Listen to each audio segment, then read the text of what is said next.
SDM ज्योति मौर्य और पाकिस्तान से आई सीमा हैदर, इन दोनों केस में नई बातें पता चल रही और ये वो बातें हैं जिन्हें सुनकर आप हैरान रह जाएंगे। आलोक मौर्य ने अपनी एसडीएम पत्नी ज्योति मौर्य पर आरोप लगाया था कि उनके संबंध होमगार्ड के डिप्टी कमांडेंट मनीष दुबे के साथ है। आलोक ने मनीष दुबे के खिलाफ होमगार्ड डीजी को शिकायत भी की। उसकी जांच रिपोर्ट में क्या मिला, इसके बारे में आपको विस्तार से बताऊंगा। मनीष दुबे के साथ क्या होने जा रहा है यह भी बताऊंगा। साथ ही आपको पाकिस्तान से आई महिला सीमा हैदर के खिलाफ मिले उन सबूतों के बारे में भी बताऊंगा, जिससे यह शक और गहरा हो गया है कि कहीं सीमा हैदर पाकिस्तान की जासूस तो नहीं है। प्यार के लिए बॉर्डर पार करके भारत आने वाली कहानी जो सीमा अपने साथ लेकर आई और दुनिया को सुना रही है, वो तो दुनिया सुन रही है, लेकिन इस कहानी को साथ लाने के साथ साथ सीमा और क्या क्या साथ लाई जिससे शक गहरा रहा है कि वो पाकिस्तानी जासूस हो सकती है, आज आपको यह भी बताऊंगा।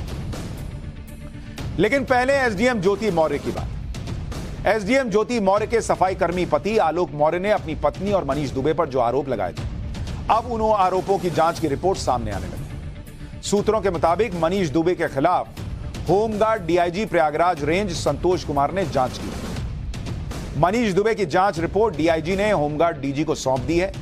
सूत्रों के मुताबिक इस जांच में मनीष दुबे को दोषी पाया गया है, ये सोर्सेस कह रहे हैं। रिपोर्ट में मनीष दुबे के खिलाफ विभागीय जांच की सिफारिश की गई है। होमगार्ड कमांडेंट मनीष दुबे को निलंबित भी किया जा सकता है, यानी योगी का चाबुक चल सकता है और मनीष दुबे निलंबित हो सकते हैं। आलोक मौर्य ने होमगार्ड विभाग को एसडीएम ज्योति और मनीष दुबे की कॉल रिकॉर्डिंग भी दी थी।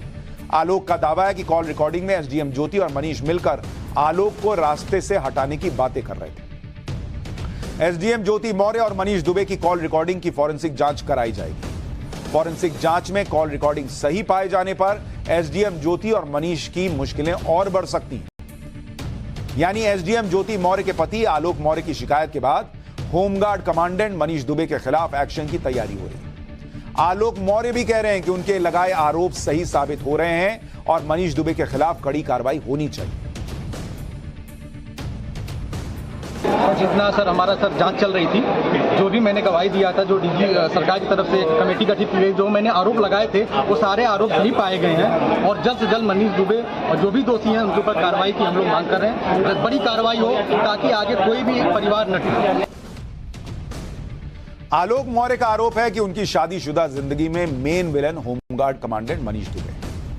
आपको मनीष दुबे के इतिहास के बारे में भी जानना चाहिए, क्योंकि अभी तक मनीष दुबे के बारे में ज्यादा जानकारी सामने नहीं आ पाई।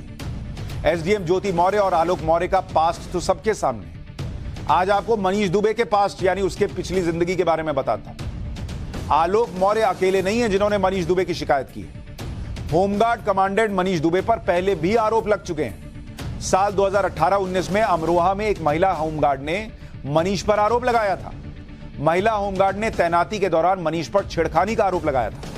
महिला होमगार्ड ने डीजी को पत्र लिखकर मनीष की शिकायत भी की थी। राष्ट्रीय पिछड़ा वर्ग आयोग को भी पत्र लिखकर मनीष की शिकायत की जा चुकी है। इस शिकायत के बाद मनीष दुबे का अमरोहा से ट्रांसफर कर दिया गया। यानी मनीष दुबे पर पहले से आरोप लगते रहे और अब मनीष दुबे के खिलाफ एक्शन लिया जा सकता है, यह बताया जा रहा है। एसडीएम ज्योति मौर्य के पति आलोक ने आरोप लगाया है कि मनीष के आने के बाद ही ज्योति के साथ उनके संबंध खराब होने शुरू हुए, जबकि साल 2021 में मनीष दुबे की शादी हो चुकी थी। मनीष दुबे की शादी की तस्वीर भी देखिए। मनीष दुबे ने 2021 में लखनऊ में आर्य समाज मंदिर में शादी की थी। मनीष की पत्नी का नाम तनु पराशर है। आर्य समाज से मनीष दुबे को शादी का सर्टिफिकेट भी मिला है, जिसमें 5 अगस्त 2021 की तारीख लिखी हुई। मनीष और उनकी पत्नी की तस्वीर भी सर्टिफिकेट पर है। लेकिन शादी के कुछ ही समय बाद मनीष दुबे ने अपनी पत्नी को तलाक का नोटिस भेज दिया। मनीष दुबे ने लखनऊ की फैमिली कोर्ट में अपनी पत्नी से तलाक की अर्जी दाखिल की। यह उसी याचिका की तस्वीर है। अब सवाल यह उठ रहा है कि आखिर शादी के 2 साल के अंदर ही मनीष दुबे अपनी पत्नी से तलाक क्यों ले रहे हैं? इसका जवाब एसडीएम ज्योति मौर्य के पति आलोक मौर्य के आरोप में। एसडीएम ज्योति मौर्य के पति आलोक मौर्य के मुताबिक साल 2010 में ज्योति के साथ उनकी शादी हुई और साल 2020 तक सब ठीक चल रहा था। साल 2020 में एसडीएम ज्योति और आलोक के बीच मनीष दुबे आ गए और उसके बाद से दोनों के संबंध खराब हो गए। एक बार वो बात सुनिए, फिर आगे की बात बताता हूं। नहीं सर, बहुत ज़्यादा नहीं सर, बस इतना जानते हैं हम लोग बहुत अच्छे पति पत्नी थे, हमेशा थे। 2020 में सर ये मनीष दुबे आ गया, जो इस समय पूरी मीडिया में शांत हो गया है। वो हम लोगों को लड़ा के पूरी तरह से शांत हो गया है, जबकि मेन गुनहगार वही है। मेरा परिवार पूरा तोड़ डाला है।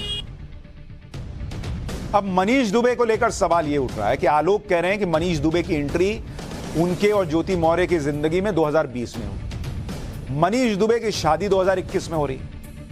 अब अगर वो ज्योति मौर्य की जिंदगी में आ चुके थे 2020 में, तो फिर 2021 में किसी और से शादी क्यों हुई? और क्या आगे जाकर तलाक की नौबत इसी वजह से आई? यानी एक तरफ तो मनीष दुबे ने शादी कर ली, लेकिन दूसरी तरफ आलोक मौर्य के आरोप के मुताबिक मनीष दुबे का 2020 से ही एसडीएम ज्योति मौर्य के साथ संबंध चल रहा था, और इसी संबंध की वजह से आलोक और ज्योति के संबंध खराब हुए। दोनों ने एक दूसरे पर आरोप लगाए और आज मामला कोर्ट में है। यह आरोप लग रहा है। एसडीएम ज्योति मौर्य ने अपने सफाई कर्मी पति से अलग होने के लिए अर्जी दी है, जिस पर आज प्रयागराज की फैमिली कोर्ट में सुनवाई भी हुई। एसडीएम ज्योति मौर्य कोर्ट में पेश नहीं हुई, जबकि आलोक मौर्य कोर्ट में पेश हुए। एसडीएम ज्योति मौर्य के वकील ने कोर्ट में हाजिरी माफी की अर्जी लगाई। आलोक मौर्य के वकील ने ज्योति मौर्य की याचिका की कॉपी मांगी। आलोक मौर्य ने कहा कि उन्हें अपने बच्चों से मिलने दिया जाए। इसके अलावा एसडीएम ज्योति ने आलोक और उनके परिवार पर दहेज उत्पीड़न का केस भी किया है। प्रयागराज के धूमनगंज थाने में दहेज उत्पीड़न का केस दर्ज कराया गया है। प्रयागराज की फैमिली कोर्ट में पेश होने के बाद एसडीएम ज्योति मौर्य के पति आलोक मौर्य ने एक बार फिर से समझौते की बात कही। आलोक ने कहा कि वो अपनी बेटियों के लिए समझौता करने को तैयार है। बेटियां मुझसे मिलें, बेटियां मेरे पास रहें, मुझे बेटियों से मिलने दिया जाए, क्योंकि एक बाप आप भी होंगे सर, उसके दर्द को समझ सकते हो, जो कभी अपने बच्चों से दूर नहीं रहा है, वो अपने बेटियों के लिए कैसे तड़प रहा हो। तो मैं सर, वो मेरे कहने का मतलब बस ये कि मैं अपनी बेटियों के लिए समझौता करने को तैयार हूँ, लेकिन जो गुनहगार हैं, उन्होंने मेरे साथ गलत किया है, उसको। आलोक आज भी कह रहे हैं कि वो बेटियों के लिए, बच्चों के लिए एसडीएम ज्योति मौर्य के साथ फिर से पुराने तरीके से रहने को, सब भुलाकर पुराने तरीके से रहने को तैयार है। एसडीएम ज्योति मौर्य के बाद अब बात करते हैं पाकिस्तान से आई महिला सीमा हैदर की। यहां अलग ही कहानी चल रही है। सीमा हैदर, जो अपने प्यार के लिए हजारों किलोमीटर का सफर तय करके नोएडा आई, उसके बारे में अब चौंकाने वाले फैक्ट सामने आ रहे हैं, जिससे शक बढ़ रहा है कि कहीं सीमा हैदर पाकिस्तान की जासूस तो नहीं है। सीमा हैदर के बारे में मैंने कल भी आपको पाठशाला में बताया था कि वो कैसे पाकिस्तान से भारत आई।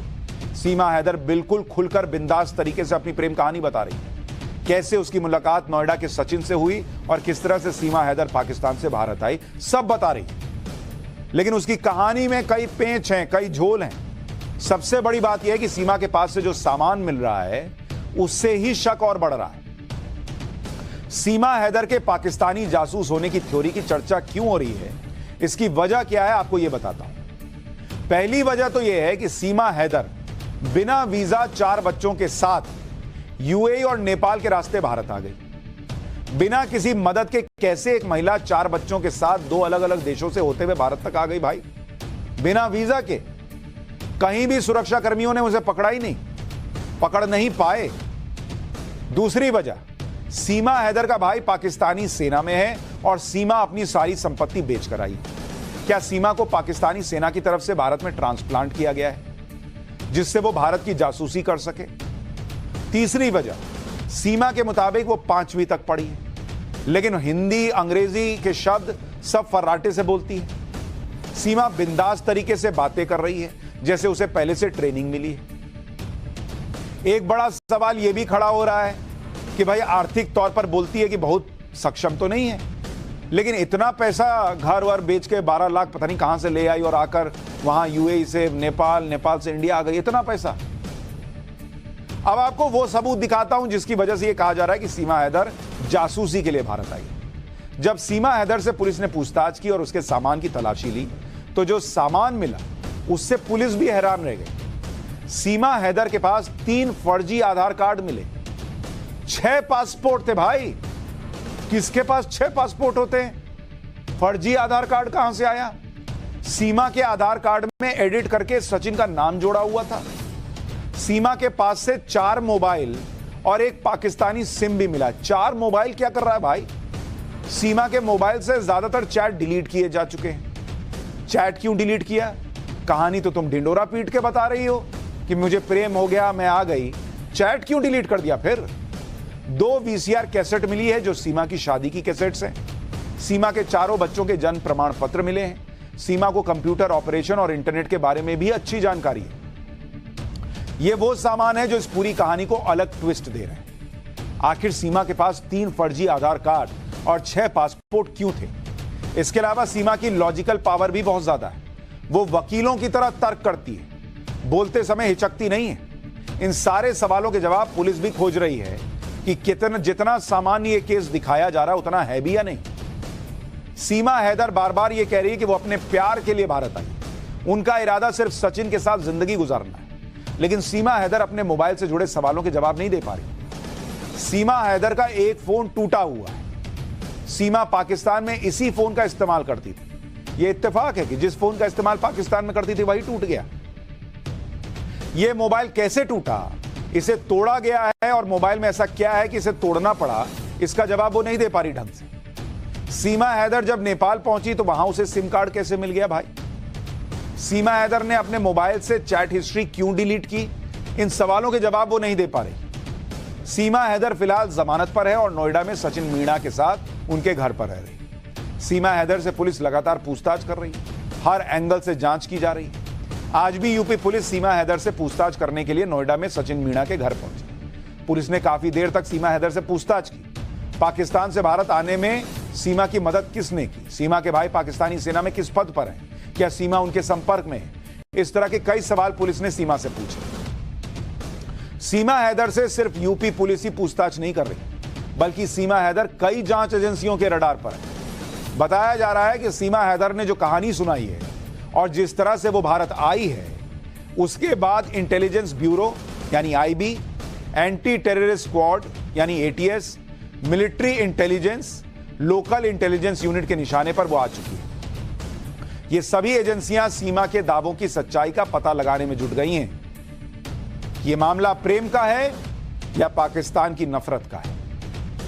कुल मिलाकर सीमा हैदर अभी शक के घेरे में है।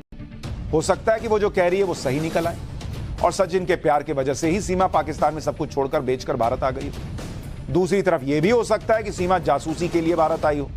जांच एजेंसियां सीमा हैदर से जुड़ी जानकारी निकाल रही हैं, पुलिस सीमा से पूछताछ कर रही है और उसके बाद ही तस्वीर साफ हो पाई। लेकिन हमने सीमा हैदर और सचिन के पड़ोसियों से बात की, सीमा हैदर की कहानी पर उनकी राय जानी। कुछ लोग कह रहे हैं कि उन्हें सीमा पर भरोसा नहीं है और वो साजिश के तहत पाकिस्तान से आई है, तो वहीं कुछ लोग ये भी कह रहे हैं कि सीमा सिर्फ सचिन के लिए भारत आई है। एक बार जरा आस पड़ोस के लोग जो देख रहे हैं सीमा को रोज, वो क्या कह रहे हैं, सुनिए जरा उनको।